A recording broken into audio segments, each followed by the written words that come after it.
Hi, my name is Nicole Severiano, and I'm the Senior Account Manager here with Personal Finance Lab. So here we are on our main page of our website. So we're going to go ahead and go over a little bit of details about how it works and how you can customize this to fit into your classroom. So let's go ahead and log in. So if you notice, you have the two different options. Log in with a username and password, or you can log in with your Google Classroom. Let's go ahead and log in. So the first thing we will see is our teacher dashboard. So here is a quick view of what's going on within your challenges. You can see things like announcements you make to your class, such as, test on Friday, don't forget your homework, things like that. You'll see your portfolio rankings, your budget game rankings, your assignment progress, and your top traded securities. And you'll even have recent forum posts. This way you can get the conversations going not only in the classroom, but outside of it as well. Students will be able to chat with other students in the challenge, and they'll be able to ask questions and get conversations going. Just quickly, let's just switch over to our student view. And if you'll notice, it is just a little bit different. So it's a lot more engaging and exciting for them. Here they'll see their portfolio. They'll see a watch list that they can customize themselves. They can see their recent orders that have been placed.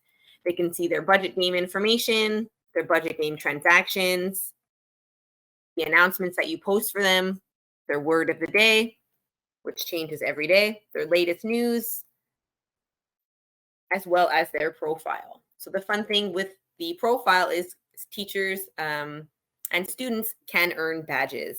So throughout the games, they will have different obstacles and criteria that they have to meet.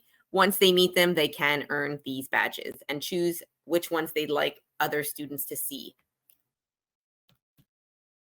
So let's go ahead and get our class set up so we can go through it and see some of the different options that are available to customize it to fit into your classroom. So underneath your administration tab, you will go to Create Challenge.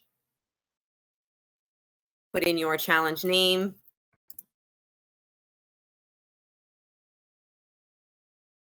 A challenge description.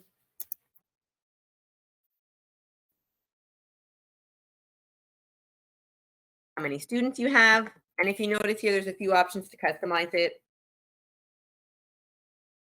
You can even say yes or no to the badges, and we even have new certificates. This way students have something to work towards. You can choose for them to do the Investing 101 or the Financial Literacy Certification. So with these, teachers are able to download these PDFs, and when a student is completed, they will be able to print it out and have their names on it. This is just something a little bit extra for students to keep engaged. So the first thing we have here is the budget game. So the budget game has two different game modes. First being a student with a part-time job, and the second being a full-time worker. One of the great things is we have the option to actually graduate into a full-time worker. So this way students will be able to play the game and see what life is like for both. So teachers will be able to customize it by choosing the start and end date, how many months they'd like them to complete, and even set up a speed limit just to make sure they're not going over the time frame. They want to make sure they are keeping with the rest of the students. You can put that in here. They can choose your starting cash as well as your income. Here you have your part-time, here you have your full-time. And the great thing is you can use this as another class activity as well to really make sure that it is fitting your class specifically and your area. You can actually have your students look up what rent is, what car insurance costs. This way it can really fit your class specifically. At the bottom here, you will see how the game looks for your students. This way you can make sure that your students have a little bit of extra money left over at the end if that's how you want them to play the game. Next, we have the portfolio simulation. You can choose the currency, your trading start and end date. So everything you can see here can be fit your class. You can change it at any time as well. And the great thing is, like I mentioned, you can start everything out at no. And once you do some assignments and you learn together, you can switch them over to yes. And of course, the most fun option of all is to include yourself in the rankings. I always recommend to teachers to include themselves. It does increase the engagement within the classroom.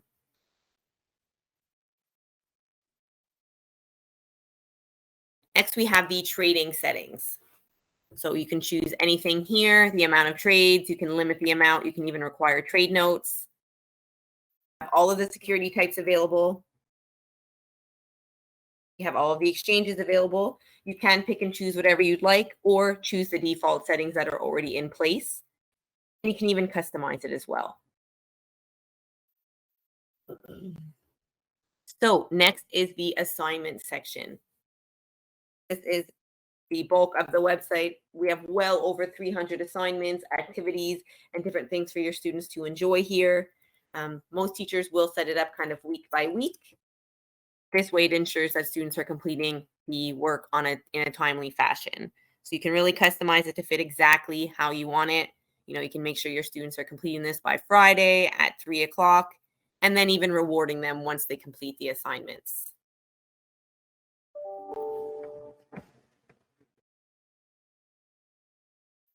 So if you notice our lessons, we have a bunch of different subject matters: beginner, intermediate, elementary school. We even have personal finance, economics, accounting. So if you notice here, there is definitely something that will fit into your classroom. Quickly to show you one of the articles. We do try to keep them very short and sweet to make sure that students are still engaged by the end. And then there is a short pop quiz to make sure that students are realizing and grasping all the concepts. And one of the great things is as well, we do have assessments that are available. We have pre and post tests, and we even have a final assessment to use of once you've completed the entire semester. This way you can really see what your students have learned throughout the year.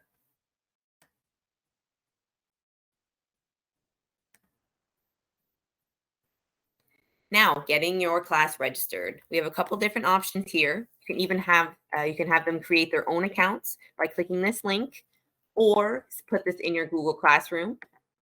And the third option is that you can generate the accounts for them. This way we will send you some accounts. You'll be able to hand those out with emails and passwords. So all the information that you've chosen is here. You'll also receive an email as well. So let's head over to our portfolio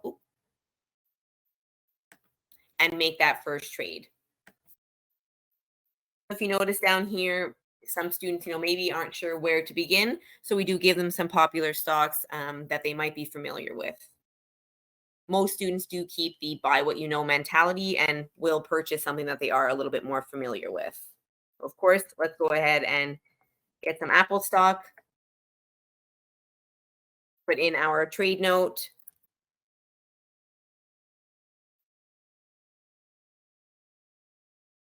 And let's view our portfolio.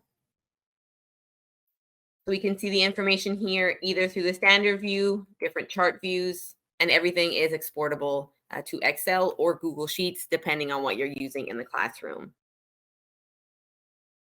We not only have the portfolio simulation, we have a full research section as well. If your students are curious about that, you can see all on the side here. Everything is available for them. This way it makes it much easier because they no longer have to go onto any third-party websites.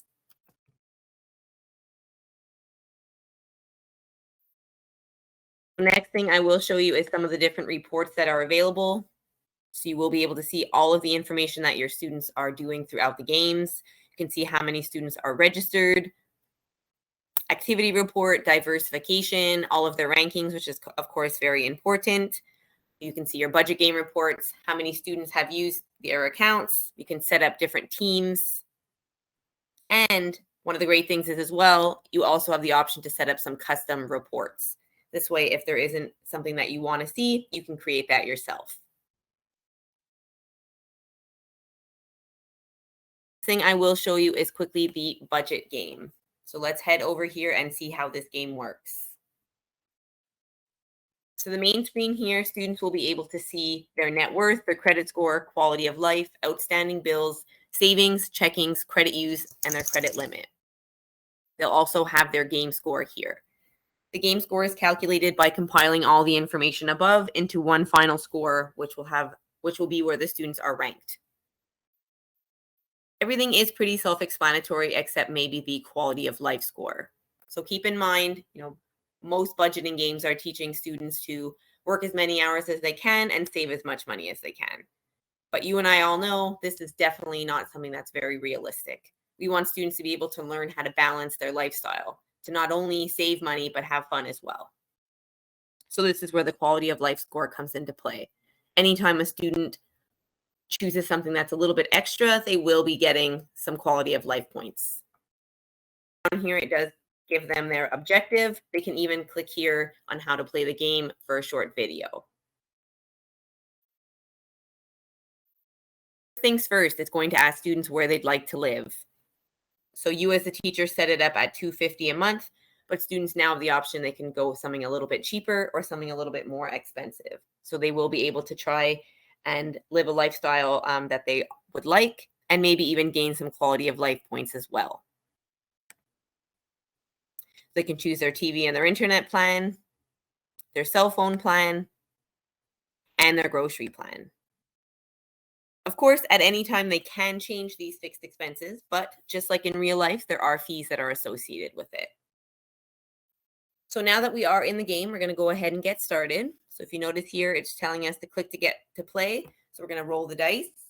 But before we can get started, we do need to build our monthly budget. So let's go ahead and continue. And it's going to show us how many hours we're working this week.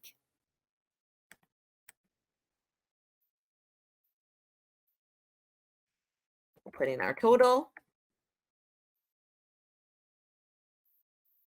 And next is all of our bills and expenses. And the last thing here, it's asking us to estimate on some unplanned expenses that will come up throughout the month. And last but not least, it's asking how much we'd like to save this month. So as a good target, we usually recommend they should be saving about 10% of their expected income. So 10% here.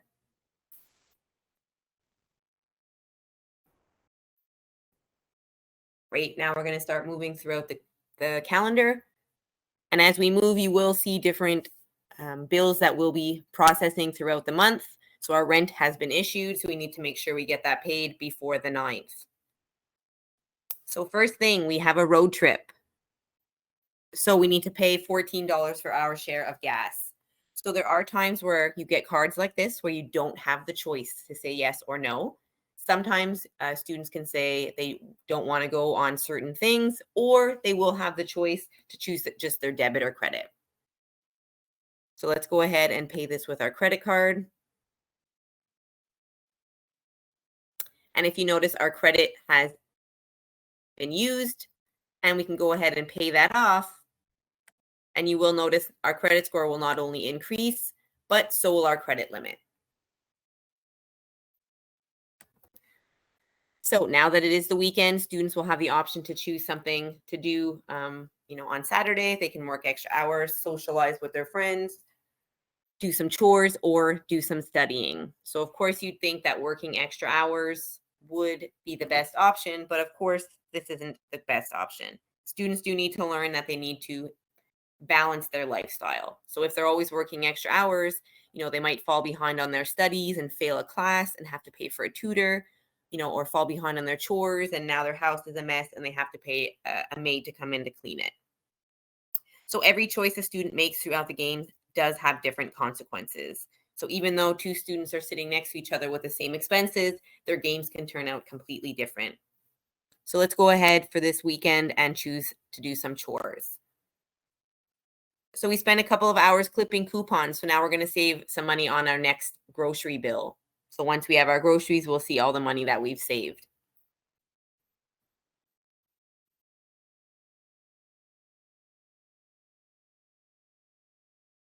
We trip and chip our front tooth. So we have to go to the dentist and get it repaired. So we can go ahead and pay that with our debit card. And you can see our different bills are popping up as well. So let's go ahead and make sure we get our rent paid.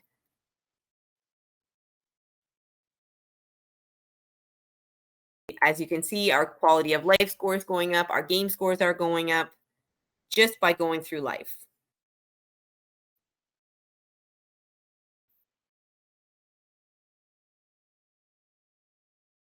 So now it's time for our groceries.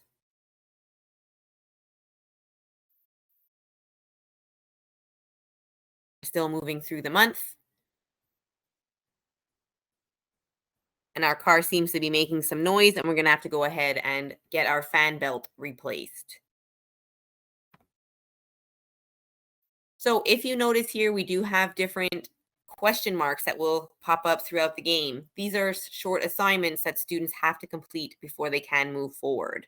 So this one's asking when our credit, which day of the month our credit card is issued. So if we scroll through,